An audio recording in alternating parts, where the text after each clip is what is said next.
ขอร้องเถอะขอร้องอย่าไปพูดถึงพ่อถึงแม่มันยังไงขอร้องเอาแม่ให้อะไรวะไอ้จะไปตีกันหยุดเดี๋ยวนี้เฮ้ยไอ้ยังเนี่ยซิดยังไปแม่ใช่เป็นได้พ่อลูก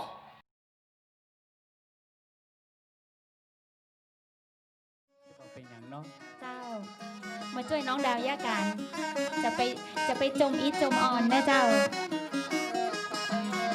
ชีวิตเขาเหมือนความฝันนะเขาได้ทำงานทำการกัน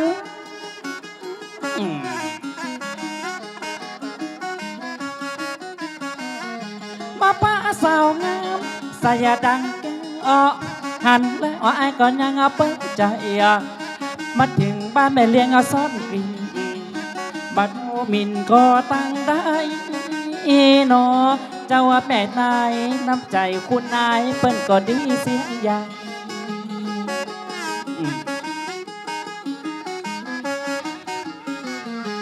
ไม่อาตานาก็จ้องใจหากเกินก้อนเฮาบ่มีเงินน่าจำเป็นเดินนะฮับจังบัดเดียวได้สองงามานั่งข้างน้องดาวนี่ชื่อแม่นกองเจ้าไอแทนบอกกองไอขอมาหัน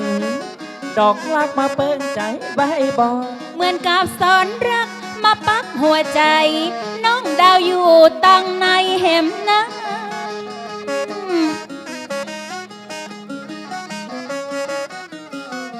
ครั้งแรกเจอกันก็ถูกใจว่าอันสำหรับดอกรักเปล่าไกลบัดเดียวได้มาอยู่ตัวยบัดใจคนรวยเนื้อใจนา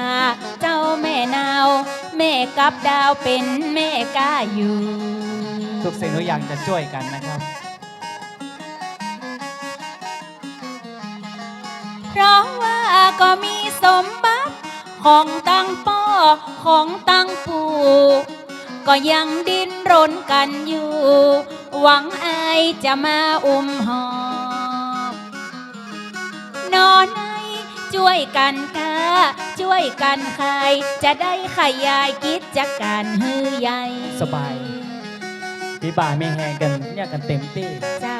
เอาน้องดาวเอาไว้วางใจไอ้เตอะน้องดาวก็ฝากไว้ไอ้ตัวเนื้อเจ้าเนาะสำหรับเรื่องของการของงานเนาะเขามาช่วยกันนะเจ้าเนาะเพราะว่าจะเป็นงานนักงานเบาการงานหนึ่งกูอย่างคะแนนบอกมาเจ้าอาจจะจัดการหมดเลยอาจจะยะกูอย่างเต็มใจที่จะทำเอาอีหวอเดี๋ยวน้องดาวจะไปกันอ๋อยังมาไปหนึ่งอีกกันตัวกำลังจะสั่งไอ้ดอกลักทำงานอยู่เจ้าแม่สั่งเป็นยังเอ๊ะกะเจ้าที่แม่สั่งเองไปดาวจะไปอย่างก็ไปเจ้าไปได้นะแม่รู้สึกว่าวันนี้มีความสุขนะลูกเนี่ยแล้วเล็กลีนะถึงวันนี้แปลงหน้าหมองครับครับแม่เลี้ยงครับดอกลักครับผมหูมันก่ออย่างเป็นอะไรยังดอกลักมาในฐานะอะไรยังหูมันก่อ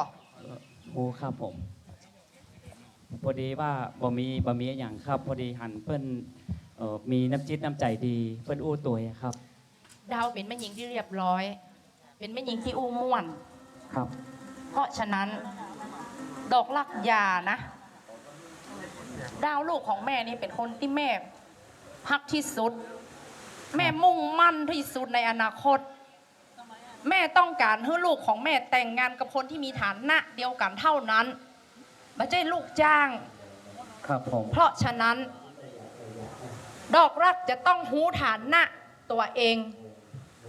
ครับดอกรักเป็นแค่ลูกจ้างครับอย่าสะลูกเจ้านายเด็ดขาดครับผมแม่เลี้ยงครับเข้าใจนะเข้าใจครับผมถ้าเข้าใจแล้วอู้กันหูเรื่องแม่เลี้ยงก็คืออยู่กรอไปแต่ถ้าวันไหนอู้กันบ่หูเรื่องเชิญครับผมขอบคุณนะครับผมแม่เลี้ยงครับอันผมขอตัวไปยาการก่อนแล้วครับ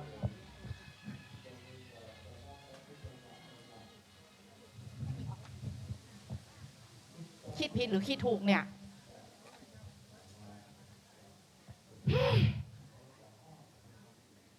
รู้สึกว่าลูกมีพฤติกรรมแปลกๆถึงวันนี้แปลงหน้ามนหน้าหมอง ถามกรรมตอบกรรมวันนี้ละลิกละลียิ้มหวานยังได้บัดเตื้อของความคิดของเขาจะไม่เป็นอย่างที่มันคิดกันแล้วกันเนอะ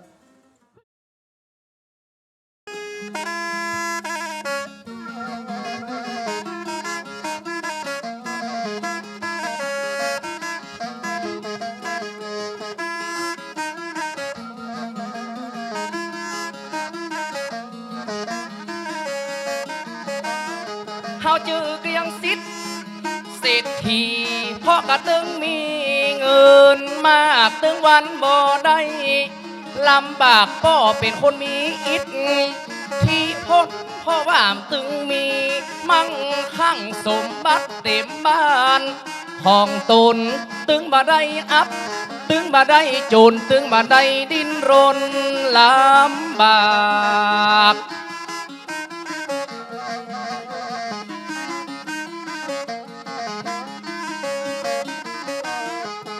วันนี้เฮามีความสบายใจไปไหนมาไหนคนก็นับถือมากไผบ่ได้ยักได้แลกก็คือได้พลัดผากอะไรพ่อแม่ของเฮานี่ก็ตึงฮักมีความใฝ่มักบ่เฮอได้ห่างไกลอยู่เฮายังมีหัวใจยังฮักอะไรสาวอยู่คนหนึ่ง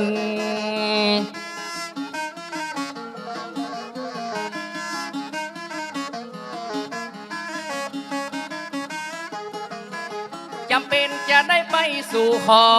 เขาจะได้รอเอามาเป็นตีพึ่งเพราะมีคนฮักคนหนึ่งซึ่งใจชื่อว่าน้องดาวเป็นลูกแม่เลี้ยงซ่อนกลิ่นถึงมาได้ดูหมิ่นผิวขาวจะได้มาฮักเอาไว้เป็นเมียสาวฮักกันยืนยาวตลอดสบายใจถึงวันเลยมาได้ลำบากลำบนยังสักอย่างพ่อแม่เฮานี่ก็ตัวใจเพราะว่าเป็นลูกคนเดียวแล้วมาต้องมาถามเนอะพ่อแม่พี่น้องเขาตั้งหลายว่าพ่อแม่เฮาเป็นไผนะบัดเดียวนี้คือ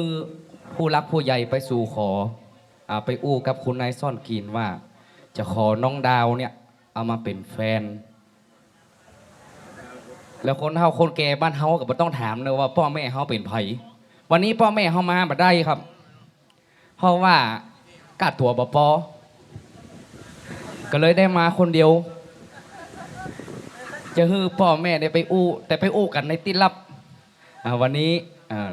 มีความสุขสักวันหนึ่งเราจะได้ไปเป็นลูกเคยของคุณนายซ่อนกลิ่นเกียงซิดกับน้องดาวเกรียงซิดเกรียงซิดโอ้ สวัสดีครับคุณนาย แม่ ครับ มาหานลูกอ่ะไปบ้านแม่หลายวันแล้วนะฮะยังไงน่ะก็แบบใจผมก็เกรงใจคุณนายว่าถ้าผมเนี่ยไปมันเนอะก็เป็นเหมือนเป็นการขยันขยออุ้ยสำหรับลูกนะ ไปถึงวันก็ได้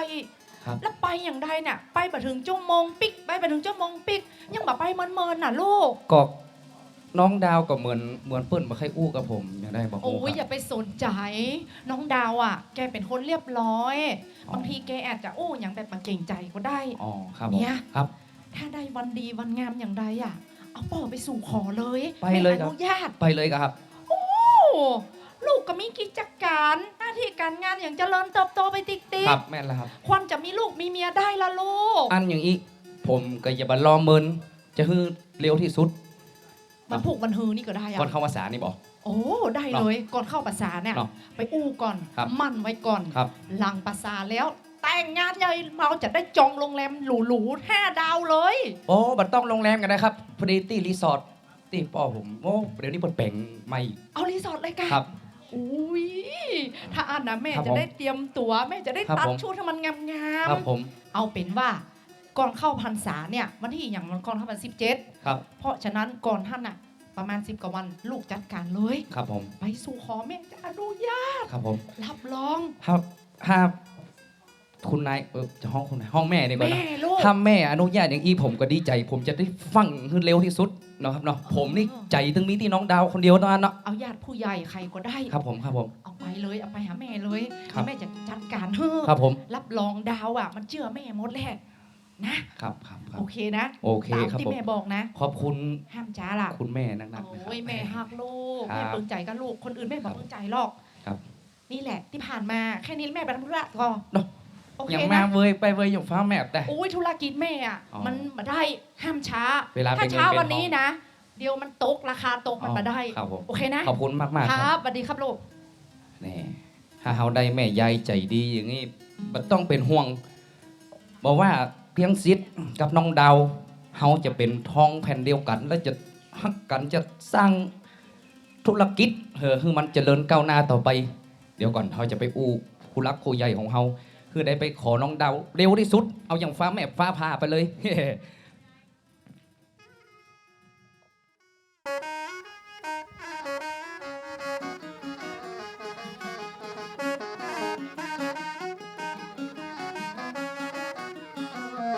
ก็สองอาสามคนปากันเดินทางพอมีความหวังเสาะหาดอก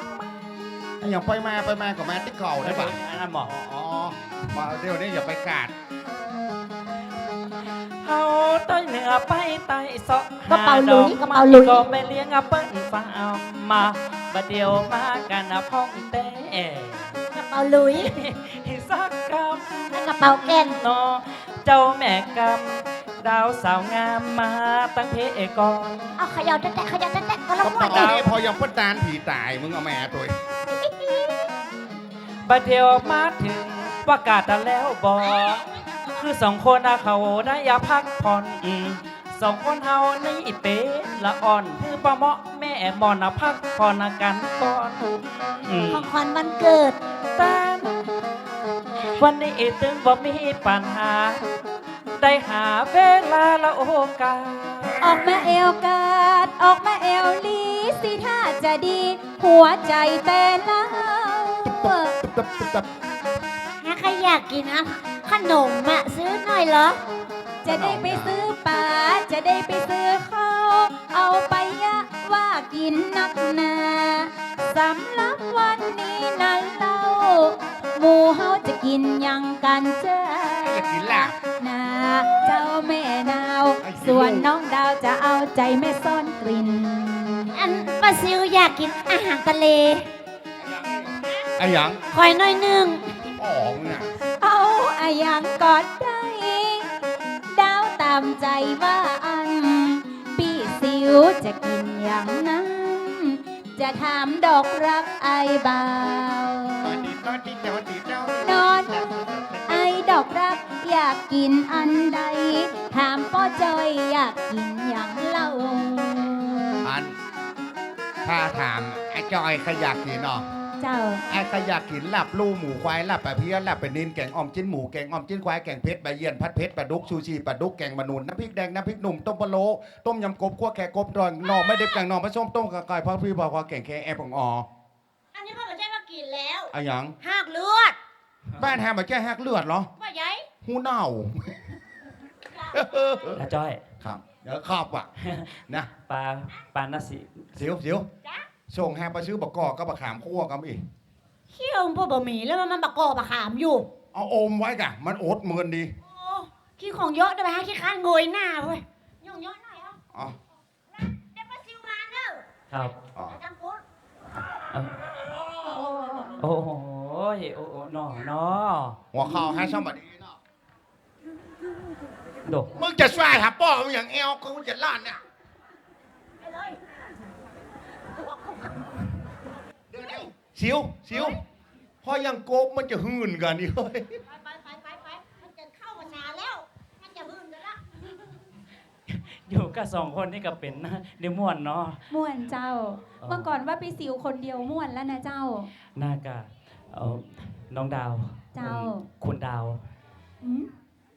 ตะกี้ยังว่าน้องอยู่บัดเดี๋ยวนี้คุณแล้วค่ะเจ้า มันจริงๆแล้วเนี่ยไอ้ดอกลักเองก็รู้ว่าฐานะของตัวเก่าเป็นยังไงยศผสมซักลักผสมต่อกว่าผสมเปิงปอกับเปิ้นและแถมอย่างหนึ่งก็เปิ้นซ้ำเป็นนายจ้างเฮามันเป็นคนตุกคนผ่านเป็นคนงานในบ้านเนี่ย ไอ้คนเฮาเกิดมาน่ะ มันจะสูงเปียงฟ้าหรือต่ำเปียงดินมันก็คนเหมือนกันนะเจ้า ค คุณค่าของคนมันอยู่ที่ความดีของคน ตะกี้หา มันแบบจะอยู่ที่เงินที่ทองหรือฐานะเงินคำนะเจ้า อย่างอันก็เฮายังเก่าได้เนาะ ได้เจ้า เนี่ยหาโอกาสได้มาอยู่ด้วยกันเนี่ยมันยากขนาดเลยเพราะอยู่ที่บ้านน่ะเอาแม่เลี้ยงซอนเกณฑ์แล้วตาเปิ้นก็ ก็ทำมาได้ อย่ามาขันนับเนาะ ไผ่บะเป็น น้องดาว เจ้าไอ้ ไอ้นั่นเป็นไผ่น่ะ ไอ้ดอกลากเจ้า ไอ้ไก่ซิดไปไหนมากะเจ้า ดอกลักเป็นไผ่ ไอ้ดอกลากเปิ้นเป็นเป็น พอดีผมเป็นคนงานในบ้านเปิ้นครับ อ๋อเป็นคนใจเป็นคนใจได้ว่ามานั่งใกล้หิมเจ้านายอย่างนี้เป็นพ่อใจน้องดาว เป็นอย่างก็เจ้าไอ้เกลีย น้องดาวเป็นสาวมานั่งกับพ่อใจอีใด ก็มันไปเป็นอย่างอะเจ้า ไอ้ดอกลากเปิ้นก็เป็นคนเหมือนกัน ๆมานี่น้องดาวอยู่ไกล พ ๆไอ้ดอกลัก ครับ คิงเป็นคนใจเปิ้นอ่ะอย่ามานั่งแม่นั่งแฝงอีไปได้ใดเปิ้นเป็นสาว ตัวเป็นพ่อใจเปิ้นเป็นมิยิงเปิ้นเป็นฝ่ายเสียหาย ตัวมาพ่อสภาพตัวเก่าพ่อการแต่งเนื้อแต่งตัวเหรอตักน้ำใส่กระโหลกชะโงกดูเงาตัวเก่าไอ้พ่อง ไอ้เกลียงซีดจะไปว่าดอกรัก บ่ได้ จะว่าไอ้ดอกรักเปิ้นจะอั้นบ่ได้นะไอ้ เขาต้องกำลาบมันไว้ คนอย่างอีเปิ้นว่า จีนแห้งบ่เคยปองหนังพองบ่เคยเน่า คนเก่งสิครับ ถึงแม้ว่าผมจะเป็นคนตกคนผ่าน แต่ว่าศักดิ์ศรีของความเหมือนคน มันก็มีเต้ากันมาใจว่าคุณเก่งซิกเดินมาถึงเตวมาถึงนี่ก็จี้หน้าด่าว่าคนนั้นต่ำคนนั้นเตี้ย ตัวเป็นคนตุกคนยากพ่อแม่บ่เคยสั่งเคยสอนกะว่าบ่เฮือมาต่อปากต่อกรรมอ่ะ ไอ้เกลียง หู ซีด ก็ว่าไอ้ฮานี่เป็นไผคนมีอิทธิพลเนี่ย คนทั่วเนี่ยเปิ้นเคารพนับถือขนาดไหนหูจักก็ ถึงจะรู้จักถึงมีชื่อเสียงโด่งดังอย่างไรก็จ้า เจ้า แต่ในเมื่อมาอู้กันอย่างเอ้มาดูถูกดูหมิ่นกันอย่างเอ้ศักดิ์ศรีของคนอ่ะมันก็มีเหมือนกันไม่ใช่ว่าประปงใจไผก็มาด่ามาว่ากันมันหมายความว่าอย่างไรครับ บ่ได้จงใจจะมันด่าแต่มาพอสารรูปเนี่ย หน้าพ่อบ่ได้เลยพ่อเป็นไผแม่เป็นไผเคยพ่อตัวเก่าก็พ่อแม่สอนมาอย่างใดถึงเป็นคนอย่างเงี้ย ไอ้ ขอร้องเถอะขอร้องอย่าไป ไม่ได้ พูดถึงพ่อถึงแม่ มันอย่างใด ขอร้องไม่เอาแม่ให้ อะไรวะ ไอ้จะไปตีกัน ฮะเป็นไผเอาสัก ไอ้จะไปตีกันช่วยหน่อย เอาป่ะ พี่ซิวจะไปย่ากัน อันนี้เป็นไผเอ้ยเอ้ย หยุดห เอ้ ยุ ย ด เอ้ย หยุด เอ้ย หยุดหยุดหยุดอันนี้หุ้ยไอ้ยังเนี่ย เอายังป่ะแม่ ใช่เป็นได้พ่องลูก ไอ้นั่นมันตีผมอะครับ ไผ่ ไอ้เนี่ยไอ้คนตุกเนี่ยไอ้คนใจเนี่ย คิงนะมาลุมเนี่ยคือหลานฮะ ยศเดี๋ยวนี้ คิงมาคนเดียวมาลุมแฮกัน ไอ้ใจยศเดี๋ยวนี้ ก็มาย่างให้เป็นคนของคุณนายนะ ดอกรักมานี่ ครับ คนที่เธอตีเนี่ยหูก็เป็นไผ่ว่าที่ลูกเคยคุณนายซ่อนกลิ่น ฮะว่าที่ลูกเขย แล้วเธอสองคนเนี่ยมีสิทธิ์อย่ามาทำฮะ มีซิทธิ์เนี่ยมาทำในเลี้ยงครับ เขาคนนี้โดนมาถึงมาหันดอกลักนั่งอยู่กับคุณดาว เขาก็ต่อว่าต่างๆนานาต่อว่าตัวผมเองเนี่ยผมมีปัญหา แต่อย่าไปอู้ถึงปอดถึงแม่เปิ้ล แม่ครับมันใช่อย่างนั้นนะครับ ลูกจะได้ลูก ผมมาถึงเนี่ย ผมหันไอ้คนเนี่ยจะลวนลามน้องดาวครับ แม่ จ้อย มันจะเป็นอย่างอัน มันจะ ไอ้ดอกรักมันจะคนอย่างอันแม่ ดาวมันต้องมาแก้ตัวแทนคนใจเลย ไม่ได้แก้ตัวย ศแม่หานพฤติกรรมมาหลายครั้งแล้ว แต่ก่อนดาวไม่ได้มีนิสัยก้าวร้าวเหมือนแม่เนี่ยมันก็ด่าแม่มันก็เถียงแม่ แต่วันนี้อ่ะนิสัยเปลี่ยนไปเพ่อประแจคนนี้นะ มาใช่แม่ดาวไม่ได้ด่าแม่หรอดาวชี้แจงให้แม่เข้าใจบ่ได้เจ้า ไอ้เชียวปัญหาทุกอย่างในเมื่อมันเกิดมา ครับยังไงครับยังไงผมขอสุมาได้ครับ มันต้องมาสู่มาละต่อไปนี้ เธอมารู้จักหน้าที่ตัวเอง ในเมื่อแม่เลี้ยงบอกแล้วมันก็ ครับผม เป็นคนใจเขาอยู่แบบคนใจ ครับ นี่อย่างต้องเสนอหน้ามาอยู่กับลูกสาวแม่นี่อย่างต้องทำแบบนี้ คุณนายมีสิทธิ์อย่ามาต้มหน้าหลานฮะฮาเลี้ยงใหญ่มาฮะอย่ามาเคยต้ม มีสิทธิ์ก่อนเราเป็นคุณนายมันไง มันเป็นตาบอกเนี่ยมันก็ โอ้โหโอ้โห ไป พ่อตาเจ้า แม่ใจเย็นๆครับ ครับผม โหแม่หันนิสัยมันก็แม่นิสัยมันบ่ดีนะ แม่เข้าใจคนเดียวอ่ะ แม่ฮูละ แม่เลี้ยงครับ ลุงกับหลานเนี่ยนิสัยก้าวร้าวแม่ตัดสินใจได้ แม่เลี้ยงครับ ผมขอสมาร์ทนะครับผม ดอกรัก ครับ แม่เลี้ยงขอไล่เธอสองคนออกจากงาน แม่เลี้ยงครับผมขอโอกาสนะครับ ครั้งต่อไปผมจะมาบัญญัติแอมแล้ว บ่มีคำว่าโอกาส ไอ้ดอกรัก แม่เลี้ยงอู้ดอกรักแล้วแม่นก่อนคนใจอยู่ส่วนคนใจแฮมเสนอหน้ามาอยู่กับลูกเจ้านายแต่ดอกรักทำบัดได้ แม่ไอ้ดอกรักเพิ่นบ่ผิดนะเจ้า มันบ่พิษอย่างไรถ้ามันบ่พิษอ่ะ คุณนายต้องฟังลูกคุณนายตัวว่าไผ่พีชไผ่ถูกคุณนายมีจ่าหามีมอนไม่ อีซิว เขาโมนี้เป็นฝ่ายนายนี้หมดเลยเหรอครับ เพราะฉะนั้น คิดลุกขึ้นคิดมานั่งไหวไหมอย่างมันเป็นแม่ฮิกะ แม่ดาวขอร้องได้ก่อนเจ้ามาไล่ไอ้ดอกรักได้ นี่ ก่ ไม่ อน กลัว เจ้า อยู่กับลุงทีนี่ ดาว ได้ให้อย่าทวงความยุติธรรม แม่เกิดก่อนดาวนะ แม่หูไอ้ยังนะ อันใดถูกอันใดผิด แต่ตอนนี้ดาวกำลังจะทำผิด แม่จะกำหนดการแต่งงาน วันที่20 เดือนหน้านี้ที่จะถึงนี้ จะแต่งงานไก่จ่อยกะอาจะแต่ง พวกเขาจะแต่งงานกันได้ไงพวกเขาเอากันแล้วอะฮะดาว วันที่20 เดือนกรกฎานี้ แต่งงานกับเลียงซิดแม่จะจองโรงแรมและจองอาหารทุกอย่าง แม่บังคับใจดาวอะ ดาว ดาวขอร้อง แม่มาได้บังคับ แม่ทำถูกต้องทุกอย่าง แม่หูแล้วบ้าอย่างเป็นในหยังคืนแม่ปล่อยอย่างอี้อ่ะลูกจะต้องทำพิษมากกว่านี้ ลูก เอาญาติผู้ใหญ่ของลูกมาได้เลย ครับ แม่อนุญาต ขอบคุณครับ ในที่สุดเฮาก็จะได้แต่งงานกับน้องดาวแล้ว มันต้องไปสนใจลูก ครับ วันที่10 เดือนหน้าไปจัดการมาเลยไปยังเอาอยู่กะ น้องดาวลุกขึ้นได้แล้วน้องดาว คุณนายคิดมาต้องกลัวไอ้ดอกรักหาขอทวงความยุติธรรมหาทำงานเนื้อคุณนายเนี่ย2 เดือนเกิงต่างบาทนึงให้ยังไม่ได้เด้อไล่ให้ออกให้เขาว่าให้ก็ต้องมาเป็นหยังคนอย่างแฮลูกพ่อใจตายในหัวตัดฟ้า เอาเงินเดือนมาให้แฮเอามา จ่อยคิงทำงานแบบแถว3 เดือนเตื้อคิงมาได้มีฮับชิดเงินเดือน 2 เดือนเกิงมันปากได้ติดป้านคอมันเนอะ มันมาผ่านโปรด้วย โป้ป้อของหยัง ออกไป เอาเงินเดือนมาให้แฮ แน่นอน รับรอง เจ๊ซ่อนกินระดับนี้ปกินเงินเดือนแค่ 4-5 ปันหรอก มากินเขาแม่แหละน้ำหน้าอย่างมึงอ่ะให้ห้องมึงคิดมาต้องกลัวก็ไอ้หันหัวโคนก็มึงน่ะมึงจะคิดว่ามึงตายไปแล้วสตางค์อยู่นี้มึงเอาไปได้ ถ้ามึงบอกเอาเงินเดือนให้แฮก็บอกเอาก็ได้แฮไว้ใส่ยอดสั่งเพื่อมึงเหีย เอ้ามึงไปเลยไอ้จ้อย เอาให้จะไป มึงออกจากบ้านกูไป ตายไปแฮจะมึงอยากหน้ามือ อยู่ๆก็ไปอ่ะ อีซิว ถ้ามึงอยากจะไปในวันมึงไปเลย ไป หาไปบ่ะ ห้ามบอกมีอย่างเลี้ยง ออกไป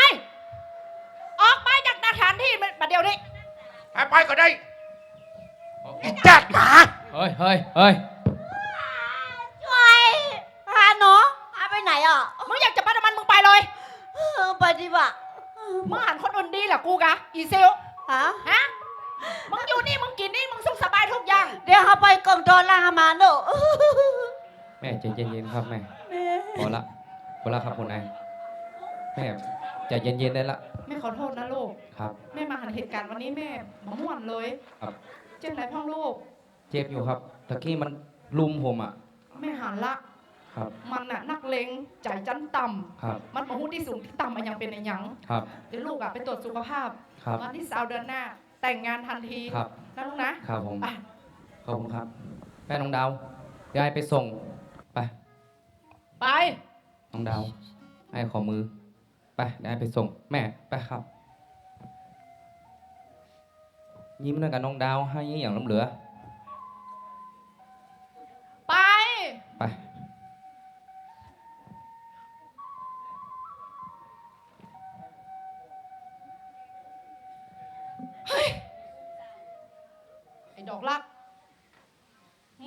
ต่ำจริงๆมันหุ้นที่สูงที่ต่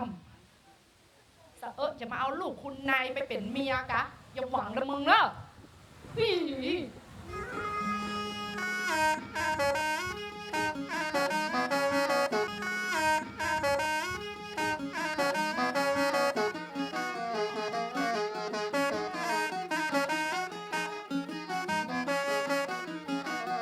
ก็ตั้งหาลูกฮักใส่ใจ จะเป็นอย่างใดก็บ่ฮู้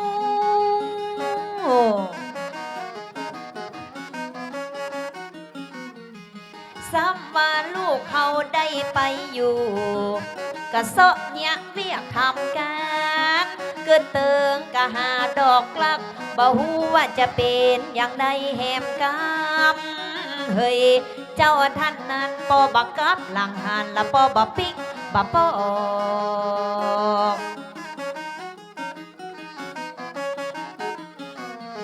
กะซ้ำออกบ้านเลยวันเลยคืนจูดปอลืมเอามาคืนทอดปอบักปิกบักปอกก็แม่อะไรเป็นห่วงนอนในบ่ฮู้ว่าลูกก็จะเป็นอย่างใดไปทำงานไก่แม่อะไรหาลูกกะซ้ำเลยคืนเลยวันพ่อบ่ได้หันหน้าลูกกำแล้ว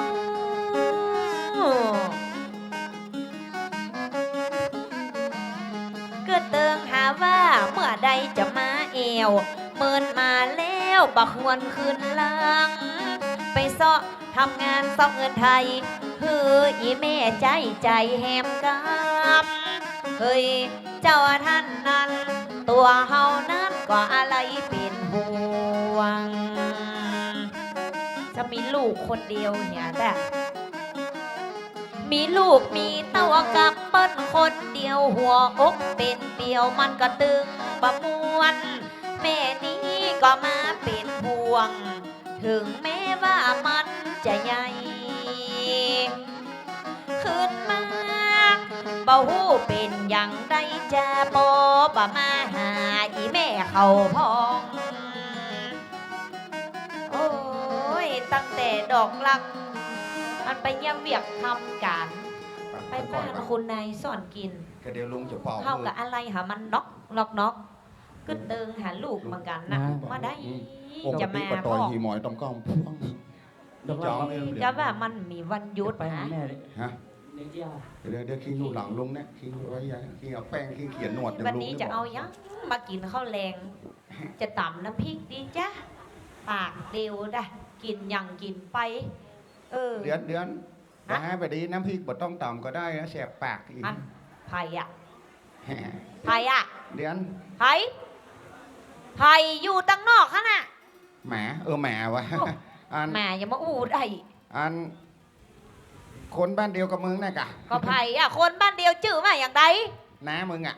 โอ้น้าจ้อยกะ มึงแงนพอแน่ฮะบอกต้องเอกก็ได้ดึงขาน ออกกะเข้ามาเลยอีก็ไปหูยายแล้วอีกยายนะ มาคนเดียวกะเดียวนี่ มาสองคนเกิง แล้วยายได้มาสองคนเกิงใหญ่ๆเนี่ยมาสองค มึ น งแก่งอย่างมันแรงนี้ ก็ว่าเจ้าจะว่าจะตำน้ำพริกนะ ต้มข้าวต้มเด้อลองดิต้ม ก็ ข้าว มัน ต้ม ต้ม เขียว ข้าว นะ ต้มอย่างข้าวต้มมันกับผู้ป่วยพวกอะ มันบอกป่วยมันบอกป่วยตำน้ำพริกมันแสบปาก ไผ่มาเสพปาก ปากเป็นหอ โอ้ไผ่ปาก ปาก เป็น คุณ ห น้ อ องบอกจะตีนเนาะ อันหยังอะ เนื้อตีนเป็นหอ ก็พาย หากับดอกลักมาตัวกันแล้ว มีไหนดอกลัก นี่ลอง โอ้ยดอกลักโอ้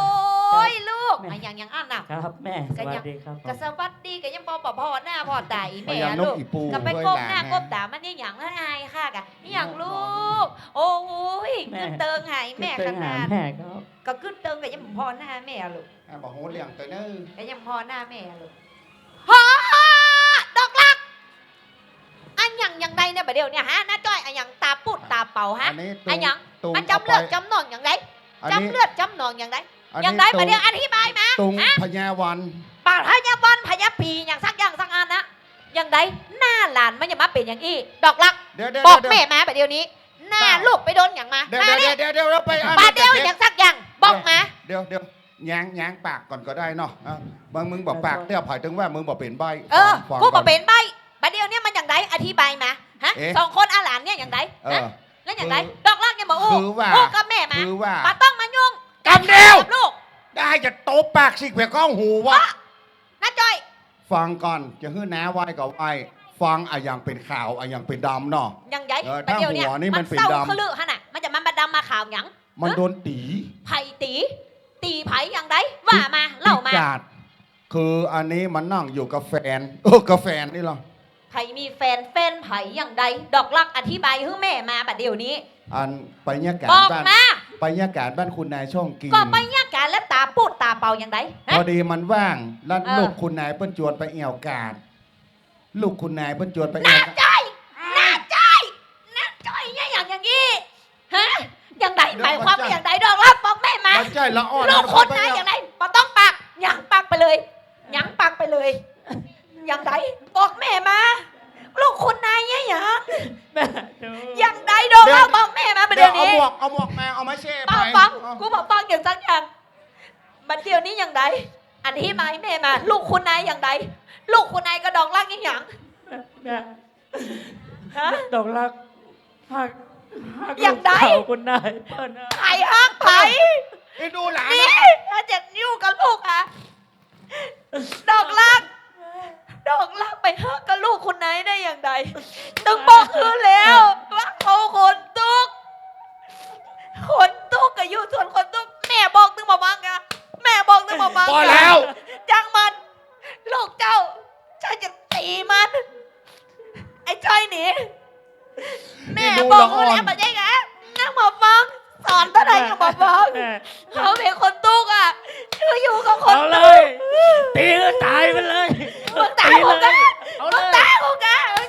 เอาเลยตีก็ตายวัน มึ นี้ งบอก เล ว่าย จะไปตายกู เอาเลยแม่เป็นยัง มาต้องมาสนใจ แม่เป็นยัง มาต้องสนใจกูจะเป็นยังกระช่างกู บอกคือมึงแล้ว แม่บอกคือลูกแล้วบัจจิกาว่าเขาเป็นคนตุก จะไปคบกับคนร่ำคนรวยเอามาฟัง สอนถึงวันเนี่ยยังมาจามพ่อง แม่ลูกวิทย์ไปแล้ว ลูกขอโทษครับลูกวิทย์ไปแล้วแม่ มันต้องมาขอโทษ ถึงมือถึงวันที่พามสอนเนี่ยก็ย้อนว่าบายยากคือมึงเจ็บอย่างแม่มึงนี่ว่าโหกันแม่มึงเจ็บมามองได้ย้อนว่ามาพูดช้ำตัวเก้าเนี่ย แม่ดอกรักพี่แล้วแม่เป็นยังไงแม่ มันต้องมาสนใจ แม่สบาย เดือนมึงมาสบายมึงกินยาแล้วยังเดือน มันต้องมาสนใจนะใจก็เหมือนกันเท่ามาดอกเท่ามาได้ฮะยังบอกพ่อ ยังมาสอนหลาน สอนแล้ว สอนแล้วยังมาจำสอนนะยัง สอนฮะก็มีเมียด้วยมัน มันอย่างนี้อะกะเปิ้งมาใส่ยังมาได้สักอย่างใครคือหลานมันเจ็บอย่างเจ้ากะใครคือหลานมันเจ็บอย่างแม่มันกะ แม่ครับ ช่วยกับหูดีเรื่องนี้ยังมาสอนหลาน แม่ฟังดอกรักก่อนแม่ฟังดอกรักก่อนครับ แม่ต้องมาฟังมาฮักดีกะมาฮักดีกะ แม่ฟังดอกรักก่อน แม่สอนทั้งวันเนี่ยยังบาดจาม เดือนเดือนมึงไม่สบายอย่าง แม่ มันต้องมาสนใจ แม่เป็นยังไง ที่แม่บอกหนึ่งวันเนี่ย ได้โมนแน่ แม่ มึง สอนลูกเนี่ยที่แม่ยังอย่างลูกเจ็บอย่างแม่หูกอดอกลักยังดอกลักถึงเป็นคนอย่างนี้ แม่วันนี้ครับแม่ เดือ ปล่อน ยให้แม่ตายไปเหรอ เดือนพอแล้วกินน้ำมนต์ก่อนนะ มากินดอกลักที่แม่สอนลูกบอกลูกว่าแม่ไม่อยากจะให้ลูกเจ็บเหมือนแม่หูกอ แม่กรรมก็บอกว่าแม่เจ็บอะลูกมันเคยหูเหตุผลเลยว่า แม่เจ็บอย่างไรฮะชีวิตที่เกิดมา3 ปี ลูกพยายามถาม แม่เจ็บอย่างแม่เป็นอย่าง แม่ตุกอย่างแม่เศร้าอย่าง แม่ไม่อยากอยู่ แม่เคยบอกดอกลักก็แม่เคยบอกก็คำหนึ่งก็บอกสองคำก็บอก ลูกหูไปอ่ะ มันจะได้อย่างขึ้นมาการถึงวันที่ความรักที่แม่มีคือลูกอ่ะ มันยังมาพอเถอะกะแม่ เจ้าบ้านเปิ้นมีหมดอ่ะป่อเปิ้นก็มี แม่เปิ้นก็มีเปิ้นอยู่ด้วยกันอ่ะอะดอกลักทำมาแม่มากี่ปีแล้วแม่ไม่เคยบอกแม่ไปเพียงมาตลอดเลยอ่ะแล้วแม่บอกว่าแม่เจ็บอ่ะแม่เจ็บอย่างไรลูกบอกลูกบอก เดือน ลูกบอก ดอกลักลูกแม่ ฆ่ามันถึงตายเหรออีมึงฆ่ามันตายเหรอ ลูก ลูกบอกลูกบอก แม่หักลูกนะดอกลักแม่ไม่อยากเจอลูกอ่ะมันเจ็บเหมือนแม่ไม่อยากเจอลูกต้องมาเจอเรื่องราวอย่างแม่ แม่ลองเล่าให้ลูกฟังอ่ะมันเป็นยังไงอะ ดอกลัก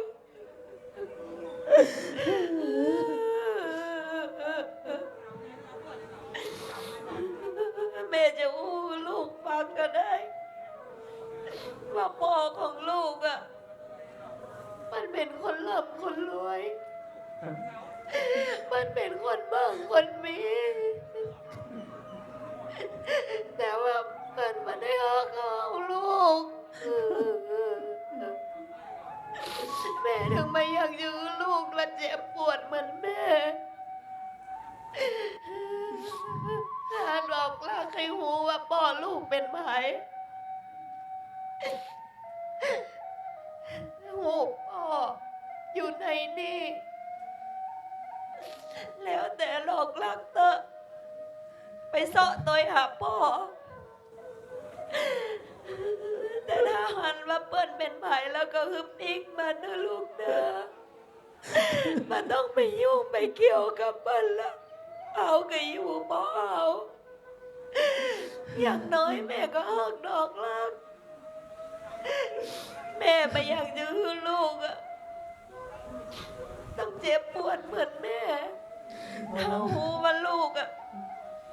จะไปหาคนร่ำคนรวยเรื่องมันจะเป็นอย่างนี้อะแม่ตึงจะมาฮือดอกล่างไปที่ไหน แม่เอาเถอะดอกลักเยอะแยะแม่จะจำอกจำใจดอกลักจะเป็นตัวหาพ่อ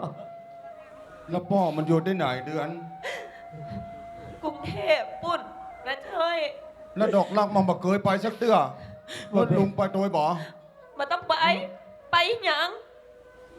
ไปก็จะมีเรื่องมีราวแหมอยู่นี่มาต้องไป มันใหญ่แล้ว กูก็หันรถไฟฟ้า บอกไฟฟ้าไฟอย่างสักอย่างสักอันนะ แม่ ไปเถอะหากใครหูว่าป่อเป็นไผก็ไปเสาะตัวเอาเถอะดอกลัก ครับแม่สาวปี ลูกมาเคยหันหน้าพ่อหันได้ลูกพาย บุญมีวาสนาตรงลูกคงจะได้หันหน้าพ่อสักครั้งหนึ่ง ก็เดือนไปกินยา ไม่ต้องมาบอก ว่านมมึงจะขึ้น ขึ้นก็คือมันหลอกไปเหียนะจอยนะไปเข้าบ้านมันต้องไปต่อยมันคือมันไปคนเดียวมันนั่นนี่ เดี๋ยวฟังอะ เท่าดอกเท่าใด ฟังอะฟัง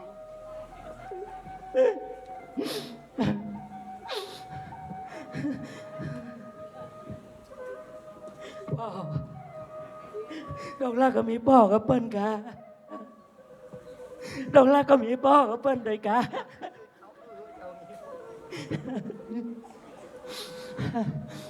ดอกลักอย่าไปหาดอกลักอย่าไปซ้อหาพ่อเอาป้าดอกลักจะมาปิกมาดอกลักจะมาปิกบ้าน เดี๋ยวผมจะเข้าฉากมาพร้อมกับดอกรักหน่อย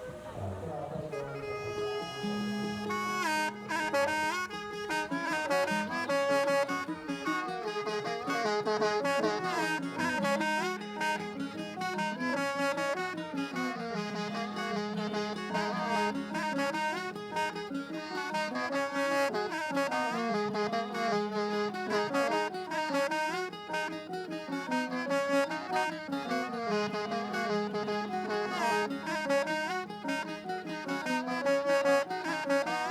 จากบ้านจากแม่ก็มาหมดหลายปียังมาขึ้นเติงหาตั้งแม่เจนลา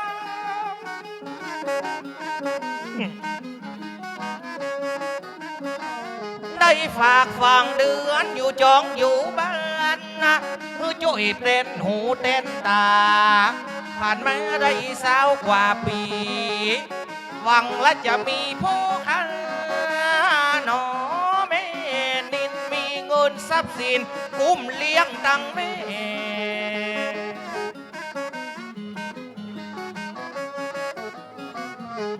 เขาจะเปิงใจแม่หญิงคนใดตึงว่าเหมือนนะเดือนเต้นเหมอย่างอะไรหาแม่เยี่ยวิอยากทำงานตลอดดีผ่านมาได้ถึง20 กว่าปี เพราะว่าเป็นห่วงกะแม่ตึงวันเสาะเบี้ยห่างเอิดหวังจะได้จะเลิศมั่งมุนตุนเต้า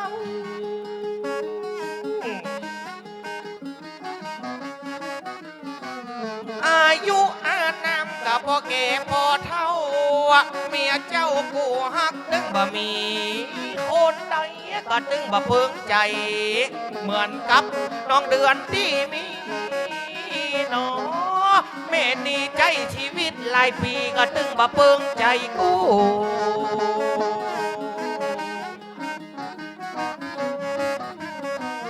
ตึงวันโทรศัพท์ปิดไว้หาแม่ได้ถามได้จ่าได้อู้แม่ก็ปฏิเสธจะได้ก็บ่ฮู้ถามเรื่องเดือนแม่ก็ตึงบ่ให้ตอบเป็นอย่างใดนอนที่บ้านของเฮาเป็นห่วงตึงเดือนเป็นห่วงตึงแม่โทรศัพท์กับปิกไปเมื่อใดตึงไปตึงเบียกบอกว่าแม่บ่ฮู้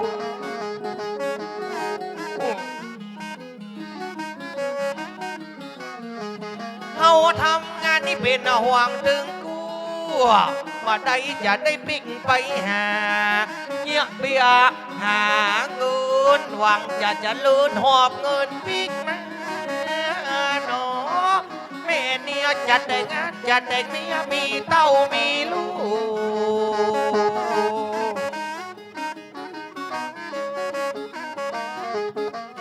ก่อนว่ากิจการที่มี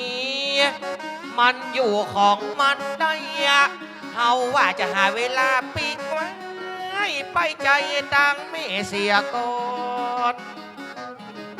แต่เนื้อได้กระโถละซับไปหาบ่ได้หันหน้าหันตามันบ่หูเรื่อง10 ปี20 ปีกลมหน้ากลมตาเสาะว่าหากินเนี่ยการเนี่ยงานต่อยอดธุรกิจของอีป่อไปโทรไปหาอีแม่ถามข่าวเปิ่นก็บอกว่าเปิ่นสบายดีถามไปตังน้องเดือนก็บอกให้อู้ใครจ๋าที่สุดนี่บอกเฮามาบอกว่าผลขอกคนครัวปิกออกบ้านออกจองไปติดต่อมาได้ก็บอกเข้าใจว่าขับปากเฮาเป็นดีเป็นดักก่อนที่เฮาจะมาเนี่ยการเนี่ยงานฝากฝังไว้เป็นหูเป็นตาแตนเฮาเมื่อพออีแม่เพื่อนเท่าเพื่อนแก่อู้กันเป็นทับเป็นทองแล้วบัดเดียวนี่อย่างใดปกครัวหนีไปกับไผหนีไปอย่างใดก็เฮาอุตส่าห์หวังจะฮื้อพ่อแม่แตนเฮา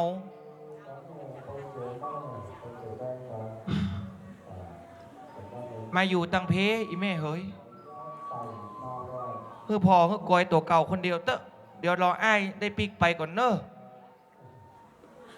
อยู่ตรงนี้กระตึงบอกเปิงใจไผมันตึงบอกเหมือนเดือนรับตาก็คือเติงหาเดือนมืนตาก็คือเติงหามัน อันนี้มันก็เคยมากำเตือโอ้ เอาละ เป็นอย่าง นัดกับเจ้าหมูไว้ รถก่อนนะ แม่งจะได้เวลา จะเซ็นสัญญาธุรกิจกันเนี่ยสักกรรมอันนี้เปื่อนเดียวเซียวหักนัดกันรอกันกินซุกกินดิบมาตัวมัน ฉบับนี่เป็นฉบับที่จะสร้างตึกสร้างศูนย์การค้า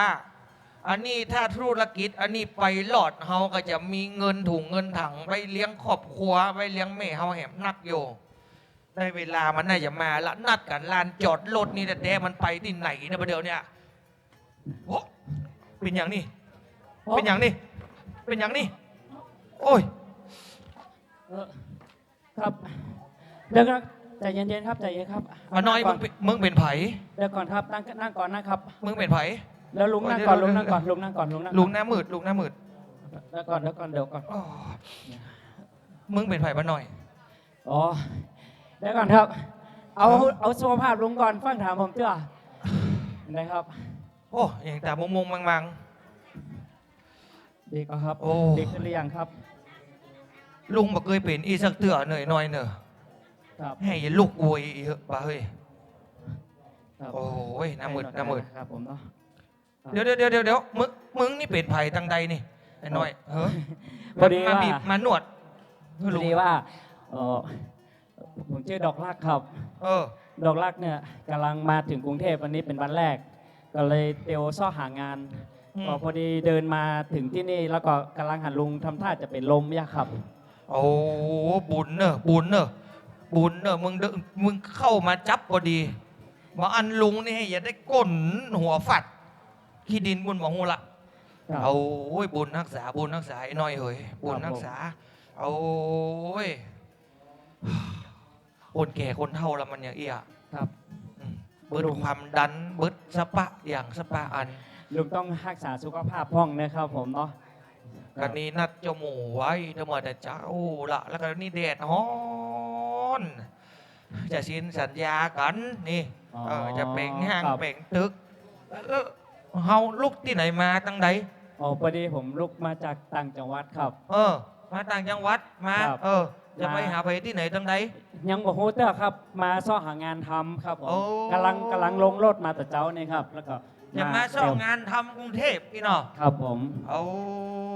ยเดี๋ยวลุงกับมีงานมีการอยู่เนอะถ้าอย่าไปเนี่ยการโดยลุงก็ได้เนอะแล้วกับพ่อแม่อยู่เพกาครับว่าพ่อแม่อยู่ไหน เออพ่ออยู่กรุงเทพครับ แต่ว่าแม่อยู่บ้าน แต่ว่าบอกเคยหันพ่อกำเตือ โอ้ ลูกยังไงบ่เคยหันพ่อ แม่บอกว่า พ่อเปิ้นบ่มาหาครับ พ่อบ่มาหา ครับ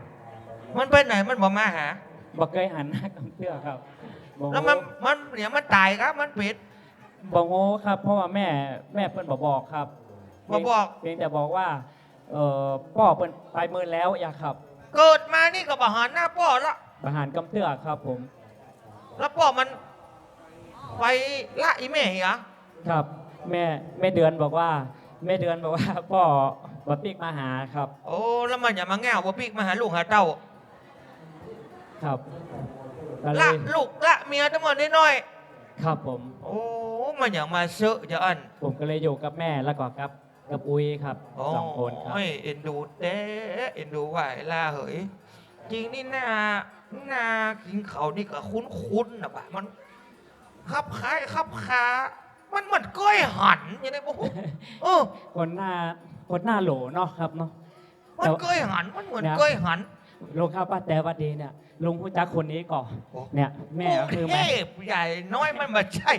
มันนอกคอกตื้อแล้วมันจะไปหู้จักคนนั้นคนนี้อย่างไร ผมอยู่อันต้นพึ่งเนี่ยเพิ่นรู้จักกันหมดหรอ อันนี้มากรุงเทพอย่ะ ครับ อันไหนอันห เนี่ ยั ย ง ครับลูกเนี่ยครับผมรัดโดยหาคนเนี่ยครับผู้จักก็ครับ นี่แม่คือมาครับแม่เดือนนั่นคือผมมา ฮะอันนี้หุบที่เฮาเคยเฮือเดือนเก็บไว้ก่อนที่เฮาจะมาก้ามาขายกรุงเทพไอ้น้อย ครับก็ อันนี้มึงบอกว่า แม่มึงเอาฮือมึงไว้กะ ครับผมแสดงว่า พวกนี้นะ ลุงรู้จักกันครับผมลุงรู้จักกันครับ แม่ฮือมาครับ แม่ฮื เดี๋ อ ยว ครับ แม่มึงชื่อหยัง ชื่อเดือนครับ ชื่อเดือน ครับ มันมีลูกเดือนกะ ครับผมเป็นลูกของแม่เดือนครับ เดือนมันมีลูกกะ ครับเนี่ยผมเป็นลูกครับ เนี่ย อัน เป็นอย่างไรครับ แล้วอันนี้มันเอาหูบนี่มันบอกว่าพ่อ กะ อันนี้คือหูป่ออีกเดือนมาบอกอันกะ ครับแม่กำลังบอกว่า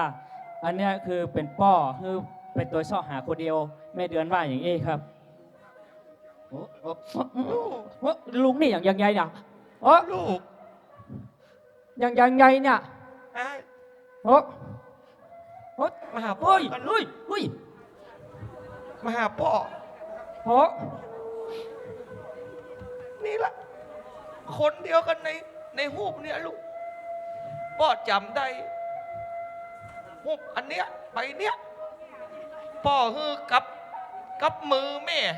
กับแม่เดือนกับลูก กับแม่ของลูก แต่ก็ อันเนี้ย แต่ก็ครับพ่อแต่ก็ครับผม ลิขิตฟ้าลิขิตสวรรค์ มันนึก ปา ว่าฝัน ลูกมาปะพ่อพ่อเชื่อแล้วเชื่อลิขิตฟ้าลิขิตสวรรค์พ่อดู กว้างปันไหน ใหญ่ปันไหน ยังปะให้เฮามาปะกันได้ โดนลักมีป่อแล้วครับโดนลักมีป่อแล้ว ไปกับพ่อ โดนลักมีป่อแล้วครับ ไปกับพ่อ ป่ออันนี้ก่อน เดี๋ยวพ่อซื้อให้ใหม่ลูกพ่อซื้อให้ใหม่พ่อจะบอกให้ไอ้ได้ตุกเนอะ